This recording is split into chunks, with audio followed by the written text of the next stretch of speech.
Chapter 4. The Fox Sprite Murders Daji. Taking his leave, Black Tiger said to Su Hu, "We've settled everything now, brother. Make haste to escort your daughter to the capital. Any delay might mean a possible change for the worse. As soon as I return, I'll set your son free. Both my brother and I will return with our armies. We'll present our reports to the king to smooth the path for you. If you attempt to do things in any other way, disaster may befall you once again. In gratitude for your affection and the kindness of the West Grand Duke, I won't sacrifice my life on account of my adoration for my daughter. Please set your heart at rest.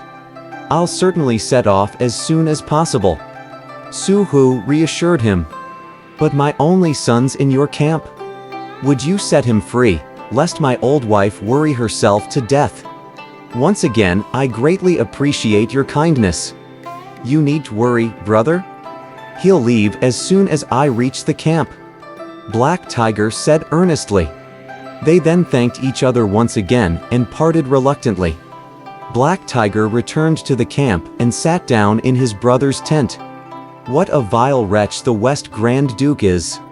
He keeps his army idle, awaiting the outcome of the battle without lifting a finger. He sent San Yisheng to see me yesterday with a letter to Su Hu, trying to persuade him to send his daughter to the palace. I let San Yisheng see Su Hu yesterday, but he still hasn't come back. Chong Ho-hu complained. "Ever since you were taken captive, I've been worried and constantly sent my men to make inquiries. You must know how pleased I am that you're free now. I don't know whether Su Hu will admit his faults or not, but you must know all about it since you've just come from Jizhou. Please tell me the details, brother. Though we share the same ancestors and father, yet as an old proverb says, one tree may bear both sweet and sour fruit, and sons, both of the same mother, may be either bad and foolish or good and wise. Listen, brother," Black Tiger snapped. "When Su Hu rose up against King Zhou, you recklessly attacked him, suffering heavy losses. You're also a Grand Duke of the Shang dynasty, but you've never performed any good deeds for the government. You've egged on the king to accept the minions and caused hatred the country over. That's why your 50,000 men have less power than a letter from the West Grand Duke. Su Hu's already promised to send his daughter to the king, and to beg his majesty's pardon at the same time. Doesn't this make you feel embarrassed? You're a disgrace to the family. I'm going to leave you now, and I never want to see you again." Black Tiger swore and then ordered that Su Chunzhong be set free. When the boy appeared in his tent and expressed his gratitude, Black Tiger warned again. "My dear nephew, you must tell your father to begin his journey immediately. I'll send a petition to the king and report what your father intends to do, so as to make it easier for him." Su Chunzhong then bade him farewell and left the camp for Jizhou. Burning with fury, Black Tiger also mounted his monster and led his 3,000 men back to Taozhou. Chong Ho-hu, embarrassed and ashamed, filed a report to the king and withdrew to his own dukedom. Meanwhile, father and son met again in Jizhou. We cannot forget the virtue and grace of Ji Chang. It is he that has saved us from destruction. As I cannot let the family perish on account of Daji, I've got no choice but to send her to the palace and apologize to His Majesty. While I'm away, you must look after Jizhou and take care not to disturb the people.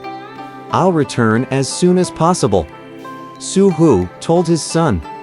He then entered the inner palace to see his wife Madame Yang and tell her of Ji Chang's advisory letter. Knowing that her husband was going to take her daughter away, she burst into tears.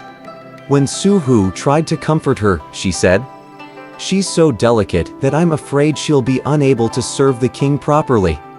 My worst fear is that she may bring annoyance to His Majesty. Unfortunately, there's very little we can do about that now," Su Hu said.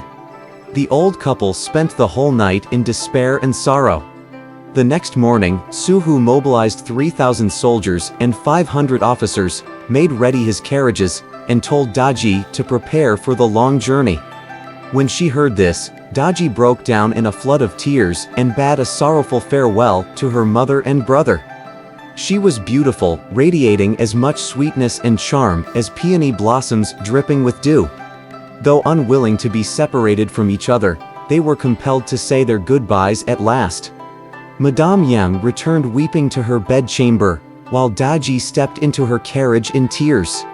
Su Chuanzhong escorted his father and sister for 5 li before he returned home.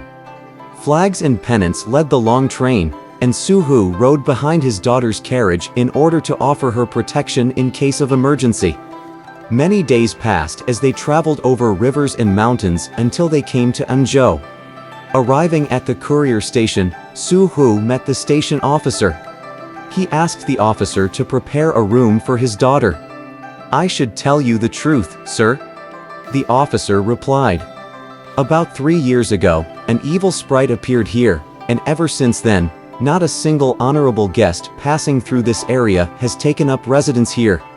For the sake of security, you're advised to reside at the hostel in the military camp. Do you really think that a royal relative could be terrified by a mere sprite?" Su Hu demanded. "We're not going anywhere else. Clean up the place at once." Once the bedrooms were cleaned up, Su Hu placed Daji in a room in the rear hall in the company of 50 maidservants. The station was in addition surrounded by the 3,000 soldiers, and the gates were tightly guarded by the 500 officers. Sitting in the candle-lit hall, Su Hu was in deep thought. "Though the station officer warned me about an evil sprite, I don't believe it, situated as it is in the middle of a busy market, with people coming and going," he said to himself. "Nevertheless, I must heighten my vigilance, lest something unexpected should take place." So thinking, he first placed a leopard tail staff beside his desk, before picking up a book about war strategy. As the first watch struck in the city, Su Hu still could not set his heart at rest. With the iron staff in hand, he walked silently towards the rear hall where his daughter was staying. When he discovered that Daji and her maidservants were all sleeping soundly, he returned to the front hall and started reading his book on war strategy again. Soon the second watch was sounded, and then the third. Suddenly, there was a great whirlwind, an unusual coldness bit into his flesh and bones, and the candles flickered off and on again. It seemed as if a wild beast had bounced into the room and was about to snatch someone away. This wild wind gave Su Hu goosebumps all over his body. As he puzzled over it, he suddenly heard voices from the rear hall. "A ghost! It's a ghost!" He picked up the iron staff and a lamp and rushed into the rear hall. The lamp, however, was blown out before he arrived. As he could do nothing in the darkness, he rapidly returned to his own room and urgently ordered for another lamp. When he rushed to the rear hall a second time, he saw the maidservants running about in a panic. Entering Daji's room, he pulled open the bed curtains. "How are you, my child? Did you see the ghost come in?" he asked.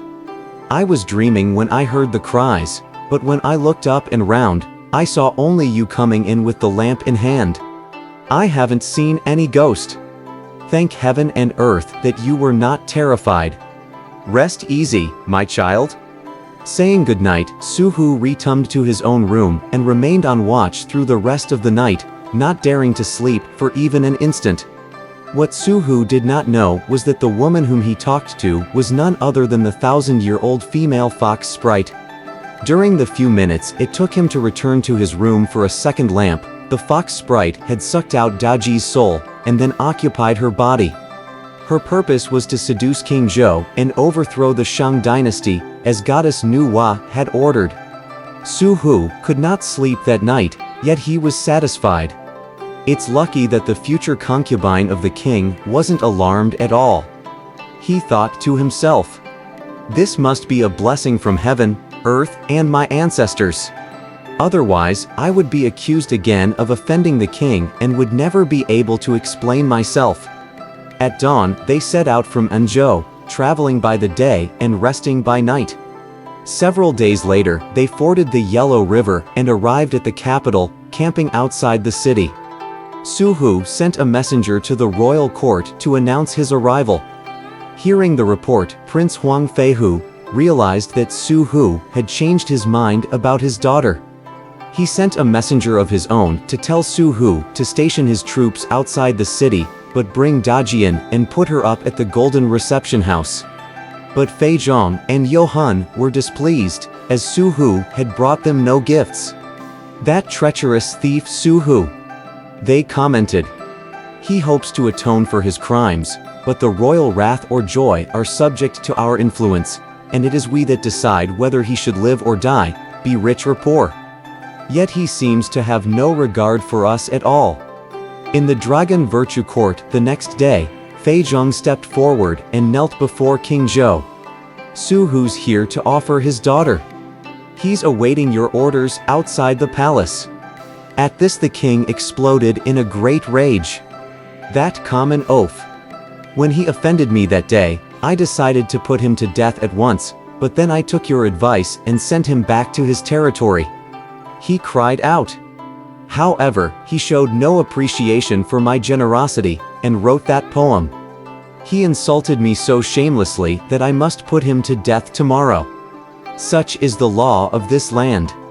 The laws pronounced by your majesty are applicable to every soul in the country. It would be anarchy if rebellious and treacherous acts were not dealt with seriously. A nation without law will. As drums were beaten and bells struck, King Zhou made his solemn appearance at the morning court session. All his civil and military ministers were lined up in order beside him. After greetings and cheers, the gate officer rushed up and reported to the king. Su Hu of Jizhou's waiting outside the palace to offer you his daughter and redeem his faults. Let him in. Su Hu, not daring to wear the coronet and red robes of his rank, was dressed in the garb of a convict. He knelt down and kowtowed. This criminal Su Hu has committed a capital crime in opposing you. I deserve to die. He said. Su Hu of Jizhou. You wrote that poem stating that you would never again offer allegiance to this dynasty. You dared to resist the royal army and slaughtered my generals and soldiers. How can you justify yourself coming to my court again today? For these crimes, you must die at once. King Zhou ordered his guards to take Su Hu away and decapitate him outside the palace gate. But at this moment, Prime Minister Shang Rong left the ranks and fell on his knees before the king. Su Hu should have his head cut off for rebelling against the Shang dynasty. However, Ji Qing has sent a petition here and reports that Su Hu is willing to offer you his daughter and atone for his crimes. For this, Su Hu may be pardoned. He committed a crime, but how can you treat him so severely after he has changed his mind? I beg you to have mercy on him. King Zhou was still thinking this over when Fei Zhang stepped out. I suggest that your majesty accept the prime minister's proposal and bring Daji in right now. If she's indeed beautiful, virtuous, familiar with the rites, eloquent in speech, and ready to serve you, you may take her and forgive Su Hu at once. If, on the contrary, she's not and doesn't appeal to you at all, your majesty may cut off both their heads in the market and show the people that you deal with important matters in a solemn and strict fashion. You're right, Fei Zhang. Bring Daji here to see me at once. The king ordered. Daji moved gracefully towards the palace gate, crossed over the Nine-Dragon Bridge, and when she reached the entrance to the court, raised the ivory tablet in her hands, knelt down, and saluted the king. Long live the king! Long live the king! King Zhou fixed his eyes on her. She had soft black hair, cheeks as pretty as peach blossoms, a body slender as a tender willow branch, and was dressed as elegantly as floating clouds. She gave one the impression of a begonia drunk with sunshine, or a pear blossom drenched in rain. She was as ethereal as a fairy from either the ninth heaven or the moon palace. When she parted her cherry lips, she gave off a breath of perfumed fragrance. Her eyes were like autumn ripples radiating coquettish charm. When she said in her sweet voice, The daughter of your criminal servant prays that your majesty be blessed with 10,000 years. King Zhou was entirely bewitched and seemed to be flying towards the sky.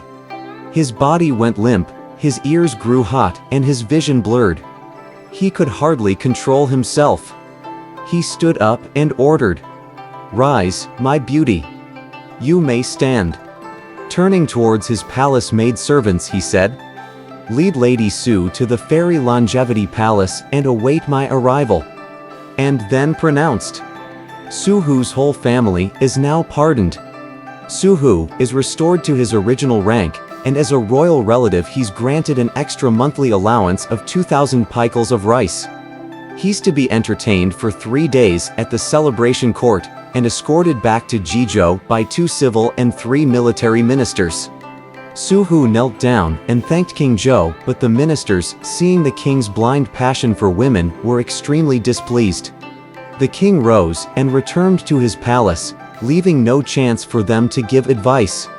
They had no choice but to go to the celebration court and entertain Su Hu.